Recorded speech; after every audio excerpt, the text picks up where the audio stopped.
सुख और दुख जीवन के अंग हैं। ये प्रत्येक मानव के जीवन में आते हैं, पर इनके प्रति आध्यात्मिक दृष्टि रखने से जीवन आनंद में हो जाता है, अन्यथा वह भार रूप होता है।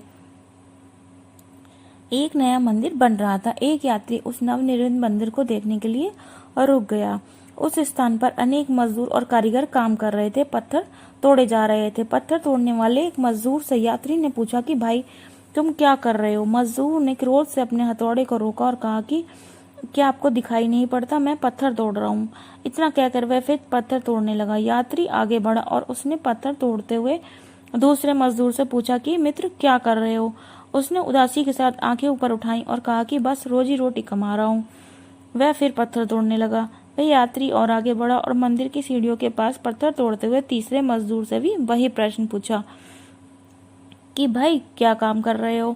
वह मजदूर गीत गुनगुनाते हुए पत्थर तोड़ रहा था। रुका, अपनी आंखें ऊपर उठाई और खुशी से बोला कि मैं ईश्वर का मंदिर बना रहा हूँ। वह फिर गीत गुनगुनाते हुए अपने काम में तल्लीन हो गया। यात्री चकित हो गया। उसने स्वयं से कहा कि तीनों लोग पत्थर ही तोड़ रहे हैं, मजदूर भी सबको बराबरी मिल रही है, किंतु तीनों की मनोदशा भिन्न है। इसीलिए तीनों ने एक ही प्रश्न के अलग अलग उत्तर दिए। इन तीनों मजदूरों की तरह मनुष्य भी तीन तरह के होते हैं, जो अपने जीवन के मंदिर के निर्माण में लगे हुए हैं। कोई क्रोध से भरा हुआ है, कोई उदासी से भरा हुआ है, लेकिन कोई आनंद से भर जाता है, क्योंकि वह परमात्मा का मंदिर बना रहा है। जीवन को हम जैसा देखते हैं वैसी ही हमारी अनुभूति भी बन जाती है। आनंद से भरने की जो दृष्टि होती है वही उत्तम है। हो सकता है पत्थर तोड़ते तोड़ते उसको ईश्वर की मुलाकात भी हो जाए। आनंद के अतिरिक्त परमात्मा के निकट पहुंचने का कोई और द्वार नहीं है। जो क्रोध और पीड़ा के साथ काम कर रहा है उसके हाथ कुछ भी नहीं लग सकता। जो दूसरा उदास और दुखी है वह अपने जीवन में उदासी और दुख को फैला रहा है। हम वही अनुभव करते हैं जो हमारी दृष्टि होती है तथा जो हमारा अंतर्भाव होता है।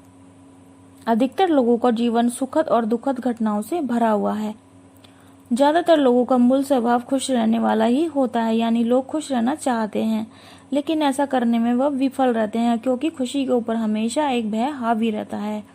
हमारे मन में अनेक प्रकार की आशंकाएं बनी रहती हैं, जैसे खुशी का ये क्षण बीत जाएगा या हम जो चाहते हैं वो हमें नहीं मिलेगा।